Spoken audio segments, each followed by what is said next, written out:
The wizard studies में आप सभी लोगों का एक बार फिर से स्वागत है। मैं आप सभी लोगों के लिए गांधीवाद पे एक सीरीज लेकर उपस्थित हुआ। गांधीवाद एक वीडियो में हम चाहें कि पूरे कर लें तो ये संभव नहीं है, क्योंकि गांधीवाद कोई इतनी छोटी चीज नहीं है जिसको लोग बहुत ही साधारण मान करके चलते हैं। गांधीवाद एक बहुत ही विशाल कॉन्सेप्ट है। इसलिए गांधीवाद के जो भी विचार हैं उन सभी को बारी बारी से हम लेकर के आपके बीच उपस्थित होंगे और उसके एक एक तथ्य पे गौर करते हुए विस्तार से उसे समझेंगे। आज का जो वीडियो है ये गांधीवाद का एक सेक्शन है, सत्याग्रह। तो आज के वीडियो में हम सत्याग्रह को समझेंगे। तो आइए देखते हैं।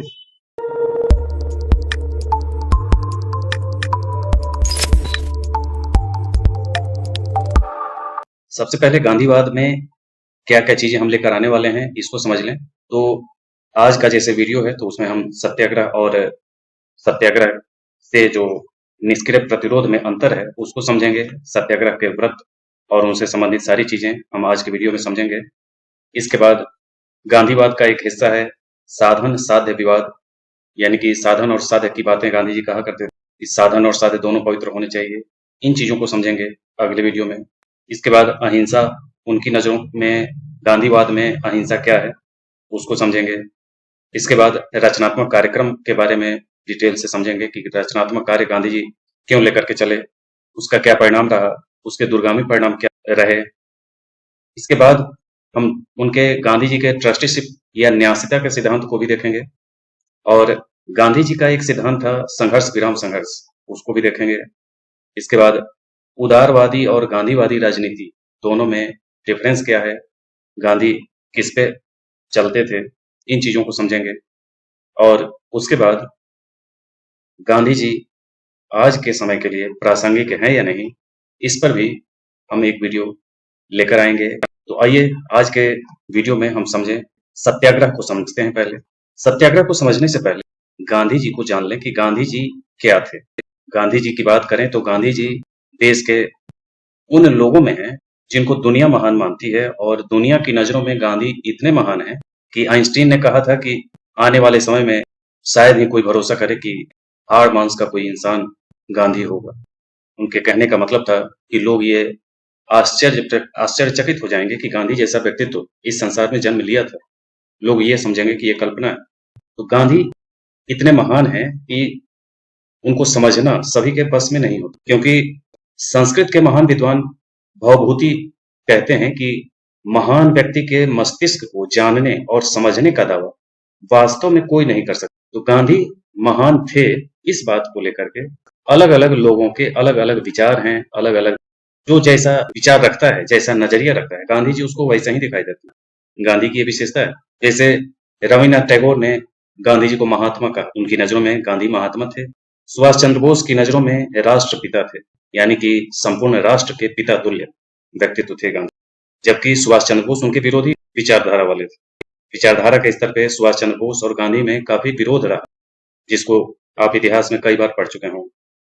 फिर भी उन्होंने गांधी जी को राष्ट्रपिता कहकर संबोधित किया, और ये शायद उनके बड़े से बड़े विरोधी भी नाम नहीं देते। लेकिन ये कहने का मतलब ही है कि सुभाष चंद्र बोस आंतरिक रूप से गांधी जी से प्रभावित थे और गांधी जी के व्यक्तित्व से बहुत ज्यादा अपने आप को जोड़कर चलते थे।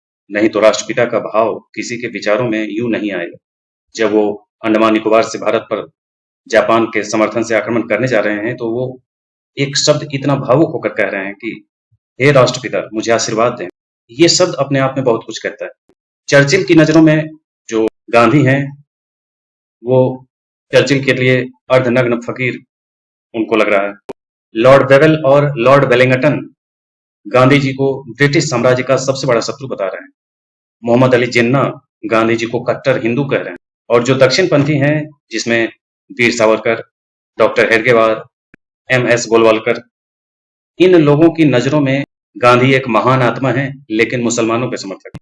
तो व्यक्ति एक ही है, लेकिन लोगों का नजरिया अलग अलग, क्योंकि गांधी किसी के पक्ष में नहीं थे।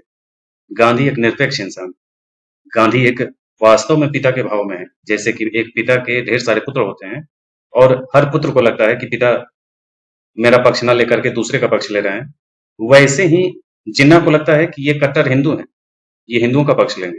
और दक्षिणपंथी जो हिंदू हैं, वो गांधी को मुस्लिम समर्थक मान रहे हैं। माउंटबेटन की नजरों में उनका मानना था कि, और उन्होंने कहा भी है कि वन मैन बाउंड्री, यानी कि गांधी ही अकेले वो इंसान है जो विभाजन नहीं चाहते, देश का विभाजन नहीं चाहते।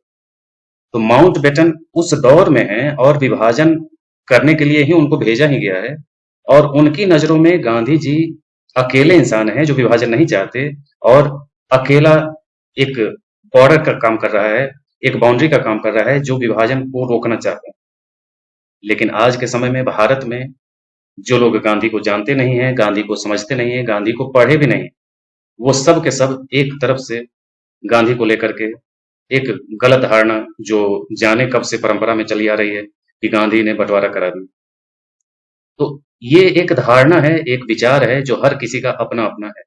टाइम पत्रिका, जो विश्व की एक मानव पत्रिका है, उसने एक बार लिखा था कि Dalai Lama, Martin Luther King, Aung San सू की, डेसमंड टूटू और नेल्सन नेल्सन मंडेला, ये सब गांधी की संतान है और गांधी की अहिंसा का आध्यात्मिक उत्तराधिकारी कहा।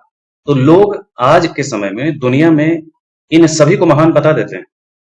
भारत मार्टिन लूथर किंग को भी महान बता सकते हैं, नेल्सन मंडेला भी भारतीयों की नजरों में महान है, दलाई लामा भी महान है, सब महान है। लेकिन गांधी की जब बात आती है तो गांधी के लिए अपने तरीके से लोग विचार रखते हैं और विभाजन का जिम्मेवार मान करके और उनकी आलोचना शुरू कर देते हैं।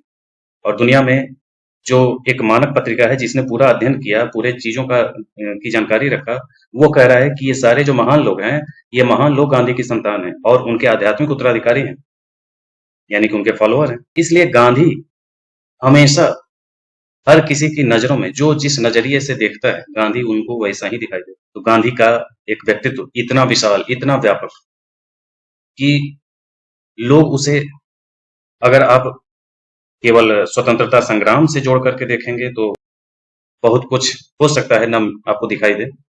लेकिन एक व्यक्ति के रूप में अगर आपको समझने की क्षमता है, उनके विचारों को, गांधीवाद को अगर समझने की क्षमता है, तो उनके विचारों पे फोकस करिए, उनके सिद्धांतों पे फोकस करिए। जो सकारात्मक विचार हैं, जो सकारात्मक चीजें हैं जीवन की, उनका एक बार अध्ययन करके देखें तो आपको गांधी की विशालता, गांधी का महान व्यक्तित्व दिखाई देगा। और नहीं तो इतने विशाल क्षेत्रफल वाला राष्ट्र, इसको एक करके ले चलने की क्षमता और एक आवाज में पूरे देश को अपने पीछे ले चलने की क्षमता दुनिया में शायद ही किसी व्यक्ति की, कि एक आवाज लगाएं तो पूरा देश उनके पीछे चल दे। ये आज के समय में भी संभव नहीं दिखता। कोई ऐसा कैरेक्टर आज भी नहीं है जो गांधी जैसा लोकप्रिय हो और गांधी जैसे एक आवाज लगाएं और सब लोग उनके पीछे चल जाएं। तो सबसे पहले उनको गहराई से समझने की जरूरत है और उसी गहराई को समझाना मेरा उद्देश्य है। और इसी उद्देश्य से मैं गांधीवाद पर यह सीरीज लेकर के आपके बीच उपस्थित हुआ हूँ।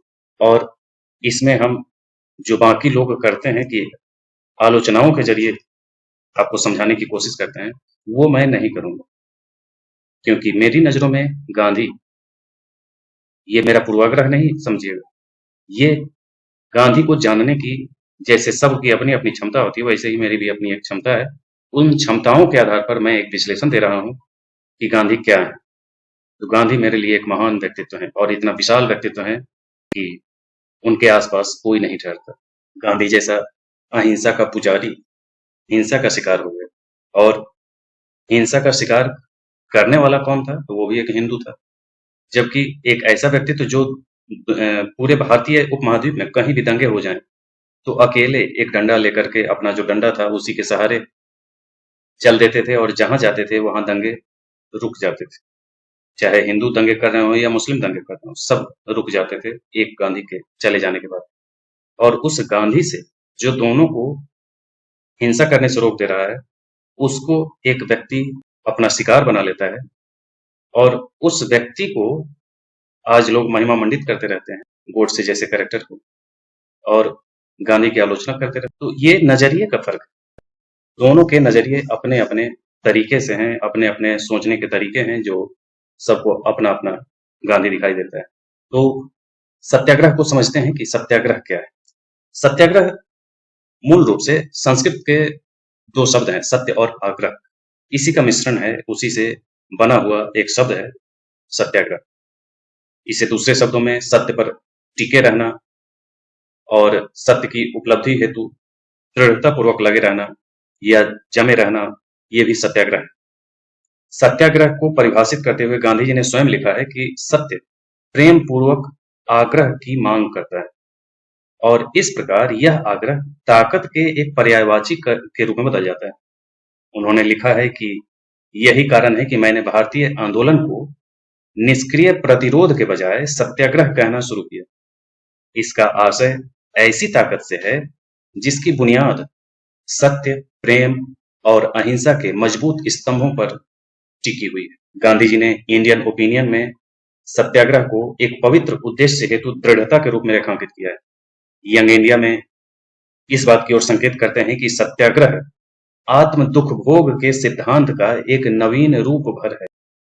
आत्म दुख भोग का जो सिद्धांत है, इसमें भी आप समझ सकते हैं कि गांधीवाद, आप यूं समझें कि अगर किसी व्यक्ति को सुधारना है, हम चाहते हैं कि उसमें आंतरिक बदलाव हो जाए, तो उसके द्वारा अगर मुझे कोई समस्या मेरे जीवन में कोई समस्या पैदा की जा रही है, तो उन समस्याओं को बहुत ज्यादा महत्व नहीं देते हुए अगर मेरा फोकस उस व्यक्ति के सुधार में है, तो हम गांधीवाद पे चल रहे हैं। अगर वो मुझे कष्ट दे रहा है और उस कष्ट में मुझे इस बात का एहसास हो कि ये उसके अपने विचार हैं और उसके अंदर जो बुराई है, वो बुराई मेरे साथ वो व्यवहार कर रही है और मैं उस व्यक्ति से नफरत करने के बजाय उसकी जो बुराई है उससे नफरत करें, तो आप गांधीवादी हैं। और इसको लोग बहुत ही आसान मानते हैं। अगर ये इतना आसान होता तो गांधीवाद सबको अच्छा लगता है, लेकिन गांधीवाद चूंकि कठिन कार्य है, इस वजह से ज्यादातर लोग गांधीवाद पे चलने में डरते हैं, इसलिए गांधीवाद को नकार देते हैं, आलोचना करना शुरू कर देते हैं। तो इतना एक कठिन कार्य है, इतना आसान नहीं है, कभी करके देखें तो समझ में आए। गांधीवाद के बारे में अगर आप खान अब्दुल गफ्फार खान जैसे व्यक्तित्व को देखें, जो एक मुस्लिम हैं और बलूचिस्तान वाले एरिया में थे, उन्होंने गांधीवाद को अक्षरशः अपने अंदर उतार लिया और उनके द्वारा जो सिद्धांत पालन किया गया, आज भी अपने आप में एक इतिहास बना हुआ है। हिंद स्वराज में गांधी जी इस बात की उद्घोषणा करते हैं कि दूसरों के बलिदान की तुलना में आत्म बलिदान अनंत गुना अधिक श्रेयस्कर है तथा एक आत्म बलिदानी अर्थात स्वदुख भोगी अपनी गलतियों से दूसरों को कष्ट नहीं पहुंचाता है। तो ये एक फर्क है, लोगों को समझाने की कोशिश कर रहे हैं। आज के समय में लोग ज्यादातर क्या करते हैं, दूसरों को बलिदान करना ज्यादा आसान लगता है लोगों को, कि हम क्यों दुख भोगें, सामने वाला दुख भोगे। अगर सामान्य व्यवहार की बात करें, अगर आज के समय में माता पिता के साथ व्यवहार में भी यही होता है कि हम क्यों दुख भोगें, माता पिता अपना जो दुख भोगना, अगर मेरे स्वभाव से उनको कष्ट हो रहा है तो हम उन कष्टों को पे ध्यान देने के बजाय हम अपने सुख पे ज्यादा ध्यान देते हैं। तो जब लोग अपने माता पिता को सुख नहीं दे पा रहे हैं, उनके कष्टों को नहीं देख पा रहे हैं, उनको जो कष्ट हो रहा है, उनके विचारों से जो कष्ट हो रहा है, माता पिता के लिए स्वदुख भोग नहीं कर पा रहे हैं, अपनी गलती नहीं स्वीकार कर रहे हैं और ये कोशिश नहीं कर रहे हैं कि मेरी गलती से उनको कष्ट न होने पाए, तो फिर वो गांधीवाद को क्या जानेंगे। उनकी नजरों में तो गांधीवाद कोई ढंग का सिद्धांत नहीं उनको लगेगा। तो यहाँ सत्याग्रह जो है, ये अपने आप में एक गांधी जी का आविष्कार है, गांधी जी की खोज है और गांधी जी की एक कृति है जो सत्य के ऐसे अनवरत अविराम खोज की बात करता है जहां हिंसा, घृणा, द्वेष, दंभ, ईर्ष्या, इन सब का कोई स्थान नहीं है। इसकी अवधारणा का मतलब निष्क्रियता, दुर्बलता, स्वार्थ परायणता भी नहीं है। वास्तव में यह मानवीय मस्तिष्क की ऐसी सोच और जीवन दर्शन को इंगित करता है जिसकी बुनियाद पवित्र उद्देश्य की प्राप्ति हेतु दृढ़ इच्छा शक्ति, घृणा पर प्रेम की विजय के सिद्धांत पर असीम श्रद्धा और हृदय परिवर्तन हेतु स्वैच्छिक आत्मिक दुख भोग एवं इन उद्देश्यों की प्राप्ति हेतु अहिंसक तथा न्यायपूर्ण तरीकों का धीरता और सक्रियता के साथ इस्तेमाल, ये है सत्याग्रह। तो ये इतना सारगर्भित शब्द का एक अर्थ है कि केवल सत्याग्रह लोग साधारण तरीके से समझते हैं कि सत्य के लिए आग्रह करें बस। तो गांधी जी का सत्याग्रह केवल उतना ही नहीं, ये उनके जीवन का दर्शन है। जेबी कृपलानी के शब्दों में कहें तो सत्याग्रह प्रहार के अलावा कुछ और अधिक मांग करता है। यह कुछ अधिक संघर्षरत लोगों के सतत नैतिक उत्थान की बात करता है। इसका अर्थ विरोधियों को नैतिक रूप से प्राप्त करना भी है। एक सत्याग्रही हड़ताली की अपेक्षा कहीं अधिक बेहतर और सहयोगी होता है। वास्तविक रूप में सत्याग्रह सत्य के लिए अनवरत कार्याभिमुख खोज और असत्य के खिलाफ अहिंसक संघर्ष है। ये आचार्य जेबी कृपलानी का शब्द है। यानी कि विरोधियों को नैतिक रूप से हासिल करना, कहने का मतलब है कि अगर कोई मेरा विरोधी है और उसको मैंने अपने विचारों से स्वयं का समर्थक बना लिया, तो ये अपने आप में एक बहुत बड़ी उपलब्धि हो, और गांधी में यह क्षमता थी। सत्याग्रह श्रद्धा, विश्वास, विवेक, प्रेम और विनम्रता की महानतम अभिव्यक्ति है। यह अपने आप में एक महान विजय है। सत्याग्रह सत्य के अनुसंधान और उस तक पहुंचने का अनवरत प्रयास है। अब सत्याग्रह शब्द की उत्पत्ति की बात करें तो सत्याग्रह की उत्पत्ति पर गांधी जी ने जो बात कही उसी प्रसंग की चर्चा करते हैं।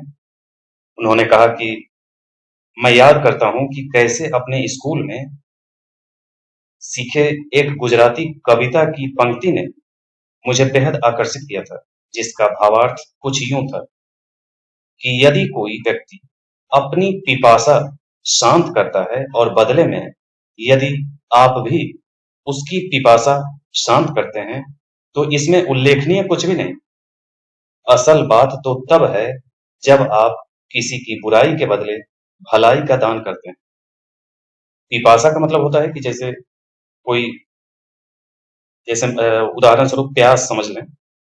अगर आपको बहुत तेज प्यास लगे, जैसे कि आप रेगिस्तान में घूम रहे हो और लंबे समय से आप प्यासे हो, और उस प्यास को मिटाने के लिए जो चाहत है अंदर, वो है पिपासा। अगर आपको उस टाइम एक गिलास पानी दिया जाए तो आपका प्यास शांत नहीं, आप लगातार पीते जाएंगे, फिर भी प्यास बनी की बनी रहेगी। और वही अगर आपकी प्यास को कोई मिटा दे तो उसी को कहेंगे पिपासा शांत करना। तो यहाँ गांधी जी उन उस कविता की उस पंक्ति का भावार्थ बता रहे हैं कि क्या जिसने उनको प्रभावित किया, यदि कोई व्यक्ति आपकी पिपासा शांत करे और बदले में आप भी उसकी पिपासा शांत कर दें, तो इसमें उल्लेखनीय कुछ भी नहीं। ये तो एक दूसरे की हेल्प करना है। असल बात तो तब है जब आप किसी की बुराई के बदले भलाई का दान करते हैं, यानी कि कोई आपको नुकसान पहुंचाए और आप उसकी भलाई करें, आप उसकी बुराई के बदले बुराई ना करें। कोई आपका नुकसान पहुंचा रहा है फिर भी आप उसकी भलाई के लिए तत्पर हो, तब वास्तव में आप पावरफुल हैं। गांधी जी कहते हैं कि जब मैंने न्यू टेस्टामेंट के पर्वत पर के उपदेश की एक पंक्ति को पढ़ा कि बुरे आदमी का नहीं वरन बुराई का प्रतिरोध करो, यदि कोई तुम्हारे दाहिने गाल पर थप्पड़ मारता है तो झट से अपना बायां गाल आगे कर दो, तथा दुश्मन को भी अपने प्रियजन की तरह प्रेम करो और उसकी भलाई के लिए ही प्रार्थना करो, क्योंकि वह स्वर्ग में रहने वाले तुम्हारे पिता के पुत्रों में कोई एक हो सकता। तो न्यू टेस्टामेंट जो पुस्तक है, ये ईसाइयों की बाइबल जो है उसी का पार्ट है। बाइबल जो है वो दो पार्ट में है, ओल्ड टेस्टामेंट और न्यू टेस्टामेंट। उसी न्यू टेस्टामेंट का जो एक पर्वत पर के उपदेश जो चैप्टर है, उसकी एक पंक्ति है जिसमें इन्होंने जो पढ़ा, जिस शब्द का उल्लेख किया, यही चीज इन्हें काफी प्रभावित की, जिसकी कहानी आप बचपन से सुनते आ रहे हैं कि एक गाल में थप्पड़ लगाए तो दूसरा गाल आगे बढ़ाया। ये उसी से इन्होंने सीखा था। भगवत गीता ने इनकी सोच को और गहराई प्रदान की और उससे भी प्रभावित होकर के इन्होंने सत्याग्रह में बहुत सारी चीजें शामिल की थी। गांधी जी ने इस अनुपम हथियार की खोज दक्षिण अफ्रीका में नस्लीय भेदभाव के खिलाफ अपने अहिंसक संघर्ष के दौरान की। 1906 में दक्षिण अफ्रीका के प्रवासी भारतीयों को संगठित किया और अन्यायपूर्ण कानून और सार्वजनिक व्यवहार के खिलाफ प्रतिरोध के एक नवीन तरीके का इजाद किया, जिसे गांधी जी ने निष्क्रिय प्रतिरोध नाम दिया। लेकिन समय बीतने और संघर्ष के तीक्ष्ण होने के साथ ही यह नाम संदेह और संशय के घेरे में आ गया और कमजोर के हथियार के रूप में माना जाने लगा। परिणाम स्वरूप एक ऐसे अंग्रेजी शब्द का इस्तेमाल शर्मनाक माना जाने लगा जो कि आसानी से बोधगम्य नहीं है।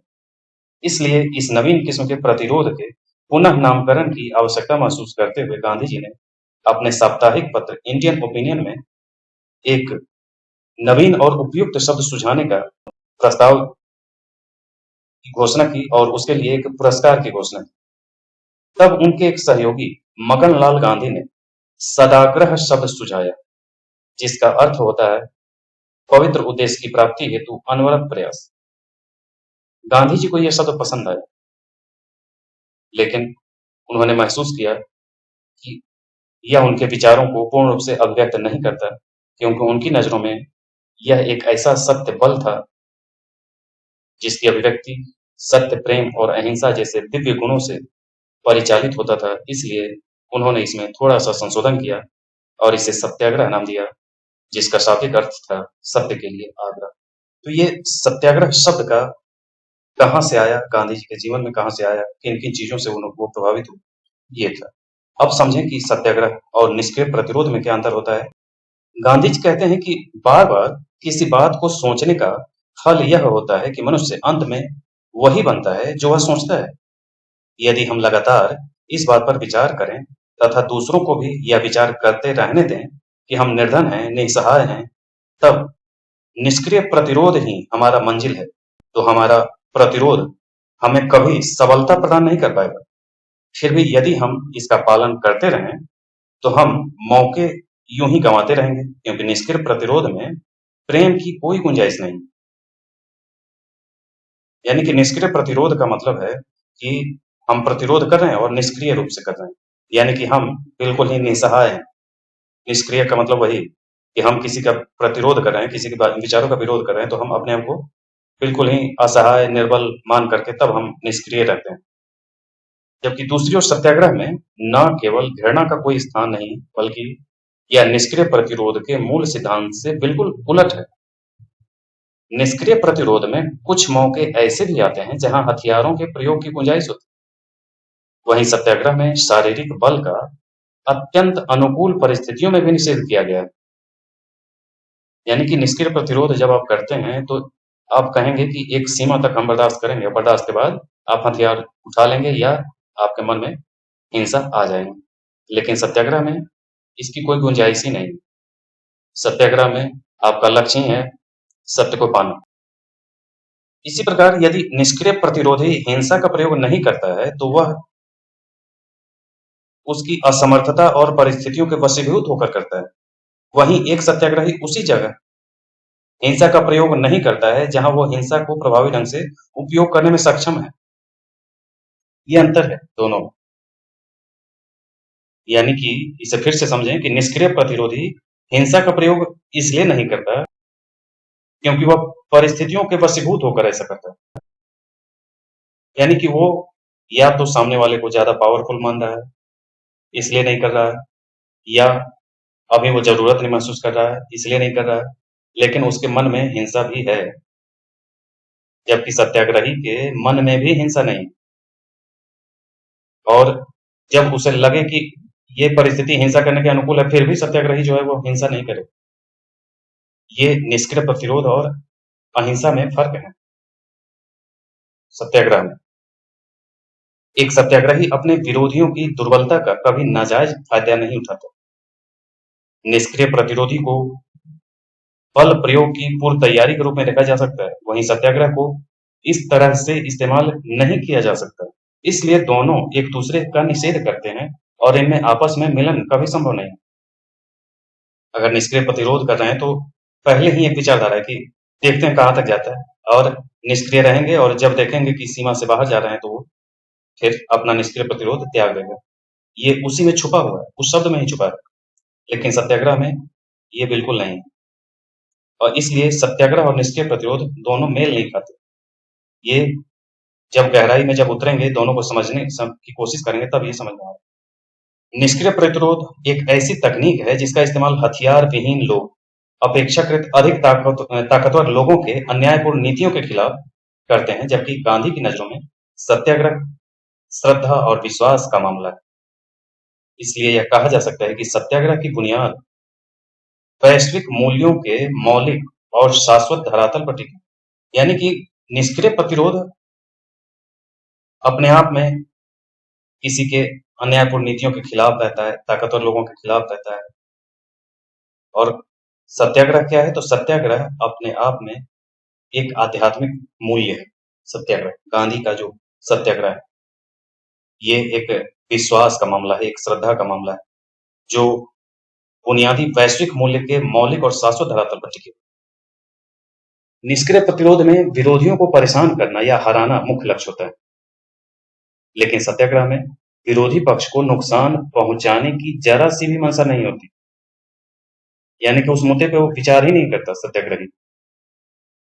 अगर वो गांधी का जो दिया हुआ सत्याग्रह का विचार है उस पर चलने वाला है। निष्क्रिय प्रतिरोध जहां विरोधियों पर विजय पाने को अपना ध्येय मानता है, वहीं सत्याग्रह में विजय और पराजय शब्दों का अस्तित्व नहीं होता है, बल्कि इसका लक्ष्य विरोधी पक्षों के नैतिक और मानसिक परिवर्तन पर केंद्रित रहता है। ये मूल शब्द है, ये चीज जो है, इसको जब आप गहराई से समझेंगे तो समझ में आएगा। निष्क्रिय प्रतिरोध अगर आप करते हैं, निष्क्रिय होकर के प्रतिरोध करना है, तो उसमें आप सामने वाला अगर परास्त हो गया तो आप जीत गए, काम खत्म। तो इसका संबंध जीत हार से होता है। ये उसका लक्ष्य है कि हम उसका विरोध करना चाह रहे हैं, उसका प्रतिरोध कर रहे हैं। प्रतिरोध शब्द ही अपने आप में एक हिंसा का एक रूप है, प्रतिरोध। लेकिन सत्याग्रह में जीत हार जैसे शब्दों पर विचार नहीं करना है। उस व्यक्ति का जो मेरा विरोधी है, उसमें मानसिक परिवर्तन करना मेन उद्देश्य है, और उसको नैतिक बनाना मेन उद्देश्य है। तो ये सत्याग्रह है। सत्याग्रह के व्रतों में जो मुख्य व्रत हैं, उसमें सत्य है, अहिंसा है, अस्तेय है, अपरिग्रह है, ब्रह्मचर्य है और जीभ पर संयम। सत्य जो है सबसे पहले आता है गांधी जी की नजरों में। सत्य के व्रत के अनुपालन को केवल सत्य बोलने तक सीमित नहीं मानते हैं वो। उनके लिए इसका वास्तविक अर्थ है कि विचार, कथन और कार्य तीनों में सात्विकता और सत्यता का अनुपालन, यानी कि विचारों से भी, यानी अंदर का जो विचार प्रकट हो रहा है उससे भी, जो बोल रहे हैं उससे भी, और कार्य तीनों एक ही हो, और तीनों से आप सत्य हो, सात्विक हो, इन चीजों का पालन कर रहे हो, तब आप सत्य बोलने वाले हैं। सत्य का पालन तभी माना जाएगा। जबकि विचारों से अगर आप सोच करके देखें कि किसी के सामने बोल लेंगे सत्य, वो अलग चीज है, लेकिन मन ही मन आप सत्य नहीं बोल रहे होते हैं। मन ही मन ये भाव लोगों के रहा करते हैं कि इसके सामने में बोल लिए, बाकी तो जो मेन मुद्दा है वो तो अंदर चल रहा है। तो आप गांधीवादी नहीं है। गांधीवाद पे चलने के लिए, सत्याग्रह पे चलने के लिए, सत्य पे, गांधी जी के सत्य पे चलने के लिए मन, कर्म और वचन तीनों में एक हो, यानी कि दोहरा चरित्र ना हो, और सत्यता का पालन कर रहा हो, सात्विक विचार हो, अंदर से भी वही सोच रहा हो जो कर रहा है, और जो कर रहा है वही बोल रहा है। तो मन में जो विचार हैं वही वो बोल रहा है, और वो जो बोल रहा है वही वो कर रहा है। तीनों चीजें एक हो, और तीनों सत्य हो, सात्विक हो, यानी कि उसमें चालाकी, धोखेबाजी, कपट, ये सब चीजों से परे हो, तब वो सत्य है। इस व्रत का पालन करना है। इसके बाद अहिंसा है। हिंसा का केवल परित्याग कर लेने से गांधी जी वाली अहिंसा में नहीं आ जाते। इस व्रत के अनुपालन के लिए आपको शारीरिक और मानसिक नुकसान पहुंचाने या नुकसान पहुंचाने की चेष्टा भी करने का विचार त्यागना होता है। इसलिए गांधी जी की अहिंसा का जो पालन करने वाला होता है, वो अपने धुर विरोधियों पर भी क्रोध नहीं करता, बल्कि उससे प्रेम करता है। अन्याय और अत्याचार का विरोध करना अहिंसा के व्रतियों का धर्म है, और वह अन्याय माता पिता का हो, सरकार का हो, किसी और का हो। लेकिन अन्याय और अत्याचार पर चोट पहुंचाने की किसी भी कार्रवाई का अहिंसा व्रत में पूरी तरह निषेध किया गया। यानी कि जो आपके ऊपर अन्याय कर रहा है, जो आपके ऊपर अत्याचार कर रहा है उसको आपको चोट नहीं पहुंचाना है किसी भी प्रकार से।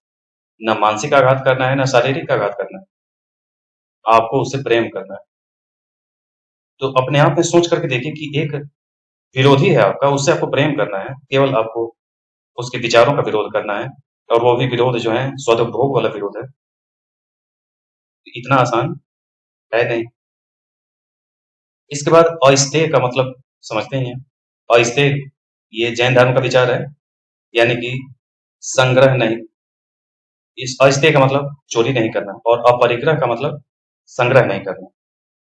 अस्तेय का मतलब जो गांधी जी की नजरों में है, जैसे कहते हैं गांधी जी की, अगर आपने किसी का की कोई वस्तु आपसे उससे मांगी है उधार, और आपका काम हो गया, तो अगर आपने उससे कहा था कि काम हो जाएगा तो हम उसको लौटा देंगे, उसके बाद अगर एक भी घंटे एक भी दिन आप रख रहे हैं उसका सामान, तो ये चोरी है। अगर आपने किसी का सामान बगैर पूछे उठा लिया तो चोरी। तो ये अस्तेय जो है गांधी जी का इस ढंग का है। इसका भी पालन जो गांधीवाद पे चलने वाले जो थे उनके अनुयायी वो करते। अगर हम तय सीमा में किसी से मान लीजिए उधार लिए ऋण, पैसा लिए किसी से उधार, और समय उसको बता दिए कि इस डेट को देना है, अगर एक भी दिन हम नहीं देर कर रहे हैं उसको उसका सामान लौटाने में, तो इसका मतलब आप चोर हो गए। तो गांधी जी की नजरों में अस्तेय बनना भी इतना आसान नहीं है। इसके बाद अपरिग्रह जो है, ये केवल संचय से बचना ही नहीं है। आपको अपने जो शारीरिक जरूरतें हैं, आपके जो 1 साल की जो जरूरत है खाने पीने की, आपके जो रहने सहने की जरूरत है, यानी कि आप जितना अनाज साल भर में खा लेते हैं उसको रखिए। जितने में आप एक बिस्तर में सो लेते हैं तो एक बिस्तर रखिए, ढेर सारा बिस्तर न रखिए। ढेर सारा कार्य न करिए। जैसे आप सुने होंगे कि गांधी जी जब अ, नहीं रहे, उनका सामान जब देखा गया तो एक बरामदा था, उस बरामदे के कोने में उनका पूरा सामान रखा हुआ था, जिसमें एक धोती, एक खड़ाऊं, एक दो बर्तन, एक चटाई, इस टाइप की चीज। यानी कि जितनी जरूरत है उतना ही वो रखते थे, उसके अलावा जो भी था, अगर कुर्सी की जरूरत है तो एक कुर्सी रखेंगे जिस पे वो बैठेंगे, इसके अलावा कुछ। और अगर वो ऊंच नीच का भेद कराए तो वो भी नहीं रखते। तो ये जमीन पे रहने वाले, जमीन पे सोने वाले, इस टाइप के विचार वाले। अब इसी को अपरिग्रह कहते हैं, कि आपको अपनी आवश्यकता से एक्स्ट्रा एक भी चीज सामान नहीं रखना है। तो तब है आप अपरिग्रह का पालन कर रहे हैं। इसके बाद आता है ब्रह्मचर्य। सत्य और अहिंसा का पालन तब तक संभव नहीं है जब तक ब्रह्मचर्य व्रत का पालन नहीं किया जाए। इस व्रत के लिए केवल यह काफी नहीं है कि कोई किसी औरत को कामुक नजरों से नहीं देखता, बल्कि उसे अपनी पार्श्विक इच्छाओं को इस तरह से काबू में रखना चाहिए कि वह अपने विचार या कल्पना में भी इन इच्छाओं के वशीभूत न हो पाए। यह गांधी का विचार है। यदि व्यक्ति शादीशुदा है तो उसे अपनी पत्नी के प्रति विषय आसक्त नहीं रहना चाहिए, बल्कि इसके बजाय उसे अपनी पत्नी को जीवन पर्यंत सखा मानना चाहिए और उसी अनुरूप पूर्णतः संबंध स्थापित करना चाहिए। तो ये ब्रह्मचर्य का अपने आप में एक जो स्वरूप है गांधी जी की नजरों में, जो गांधीवादी उस जमाने में पालन करते भी थे, तो ये ब्रह्मचर्य उनकी नजरों में यही, यानी विचारों से भी आपको ब्रह्मचर्य का पालन करना है। ऐसा नहीं कि मन में कुछ भी आए उससे फर्क नहीं पड़ता, केवल बुरा कर्म नहीं करना है, ऐसा नहीं। जीभ पर संयम। तो जीभ पर संयम रखे बिना ऊपर के जो सारे व्रत हैं वो संभव नहीं है कि पूरा हो पाए। जीभ पर संयम का मतलब है कि अपनी इच्छाओं को, चाहे जो भी इच्छा हो, मानसिक शारीरिक जो भी हो, यौन इच्छाएं भी उसमें शामिल हैं, इन सभी चीजों पर अगर आप नियंत्रण रख पाते हैं तो उसी को ये कह रहे हैं जीभ पर संयम, यानी कि अपनी इच्छाओं पर कंट्रोल करें। स्वाद के लिए रखिए नहीं। मस्तिष्क और आत्मा दोनों से को पूर्णतः स्वस्थ रखने के लिए और शरीर को भी स्वस्थ रखने के लिए जीभ पर, स्वाद पर कंट्रोल होना जरूरी है, इच्छाओं पर कंट्रोल होना जरूरी है। तो ये था जीभ पर संयम। इसके अलावा जो गौण व्रत उन्होंने बताया उसमें सामाजिक और धार्मिक सम मानसिकता, यानी कि सभी को एक बराबर से मानना, सभी के एक बराबर विश्वास करना, किसी भी प्रकार से जाति, धर्म, रंग, नस्ल, लिंग, व्यवसाय, जन्म स्थान, इन सब से जो भी इस टाइप की जो भावनाएं हैं, इन सब से अलग रहना, यानी कि सबको समभाव से देखना, यही है सम मानसिकता। मानसिक रूप से भी किसी से कम ज्यादा छुआछूत और ये सब ऊंच नीच कुछ भी नहीं, तब सामाजिक और धार्मिक सम मानसिकता होगी। इसके बाद जीविका श्रम, तो सत्याग्रही को अपनी जीविका पोषण अपने हाथों से उपार्जित श्रम से करना चाहिए, ऐसा गांधी जी कहते हैं। यानी कि किसी के ऊपर निर्भर नहीं रहना चाहिए, अपने सारे कार्य स्वयं करना चाहिए। जो आपको जरूरत है उसका उत्पादन आप स्वयं करें, जिसको आप स्वावलंबी होना कहते हैं साधारण शब्दों में। तो स्वावलंबी होइए, यानी कि अगर आपकी जरूरत है भूख लगी है तो खाना स्वयं बनाइए। कपड़े जैसे उस दौर के हिसाब से ये विचार है, अगर कपड़े पहनने हैं तो कपड़े बुनिए, चरखे चलाइए। आज के समय से ये नहीं है, ये समय के अनुसार उसको परिभाषित करने की जरूरत पड़ती है। आज के समय में हर कार्य स्वयं करना जीविका श्रम उनकी नजरों में है। इसके बाद स्वदेशी, तो इनका कहना है कि उन वस्तुओं का उपयोग करना जिसके निर्माता के प्रति यह भाव हो कि वह संभवतः धोखा दे रहा है, यह सत्य के सरोकारों के विपरीत। स्वदेशी व्रत का अनुपालन करने के लिए यह जरूरी है कि वह सादे, सरल और फैशन विहीन वस्तुओं का उपभोग करे। उसके कपड़े साधारण ढंग से निर्मित और सादे हों और फैशनेबल बटन, विदेशी कटाव आदि की पूर्णतः निषेध हो, और स्वदेशी जीवन के प्रत्येक पक्ष में लागू हो।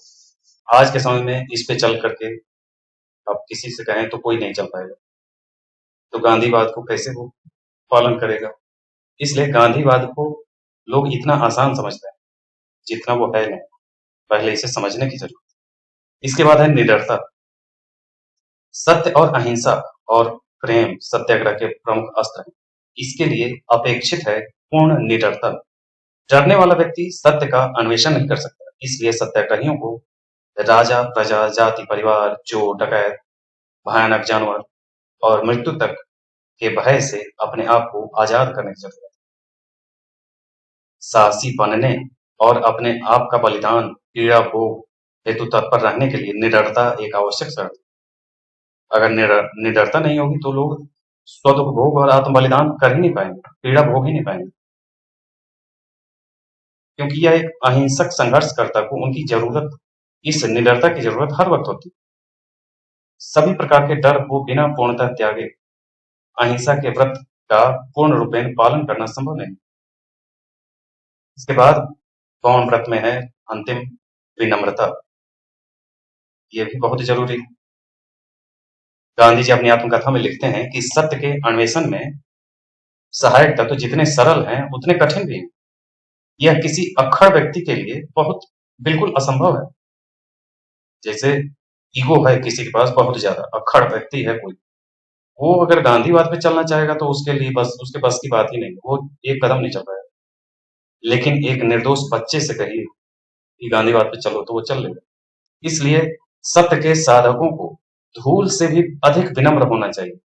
ये गांधी जी के लाजवाब सेंटेंस है कि गांधीवाद पे चलने के लिए जो गांधीवादी हैं, जो साधक बनने जा रहे हैं, उन साधकों को धूल से भी अधिक विनम्र होना चाहिए। जैसे कि कोई धूल जमीन पे पड़ी है, जिस ओर की हवा चली वो उड़ करके उसी ओर चला जाता है। तो ये साधक है, साधक इतना विनम्र है कि लोग जैसे चाहे उसका इस्तेमाल कर लेते हैं। तो ये साधक ऐसा है कि लोग उसको आज की नजरों में, आज लोग उसे बेवकूफ कहेंगे, लेकिन अगर कोई व्यक्ति इन चीजों का पालन करता है, निष्कपट है, मन में शांति है, पूर्वाग्रह से मुक्त है, सौम्य है, क्षमाशील है, उसमें धीरता है, अगर ये सारे गुण हैं तो कमजोर कहाँ है? लेकिन देखने वाले के नजरिए में फर्क है। इसलिए ये जो विनम्रता है, इसको लोग कमजोरी भी समझ, तो इसलिए गांधी जी शुरुआत में ही कहते हैं कि ये किसी अक्खड़ व्यक्ति के लिए बिल्कुल संभव नहीं गांधीवाद पे चलना। तो ये था आज का सत्याग्रह का चैप्टर। इसके बाद हम अगले चैप्टर में, अगले क्लास में, अगले वीडियो में फिर मिलेंगे और साधन साध्य के मुद्दे पर चर्चा करेंगे और अहिंसा को भी, और इसमें जो भी टॉपिक मैंने बताए हैं इन सभी पे वीडियो लेकर हम फिर से आएंगे। उम्मीद है कि सत्याग्रह को आप अच्छे से समझ गए होंगे और इसे इतने डिटेल से इसलिए बनाना मजबूरी थी क्योंकि सत्याग्रह पे पूरी जानकारी किसी वीडियो में मैंने देखा नहीं, ये मैं किसी चैनल पे इतने विस्तार से बताया नहीं था, इसलिए आपके लिए हम ये लेकर उपस्थित हुए और उम्मीद करते हैं कि धैर्य के साथ अगर आप इस वीडियो को देखे होंगे, अगर आप यहाँ तक पहुंचे हैं तो निश्चित रूप से सत्याग्रह को समझ गए होंगे। आप सभी को बहुत बहुत धन्यवाद इस वीडियो को देखने के लिए। अगर पसंद आए तो इसे शेयर करें। धन्यवाद।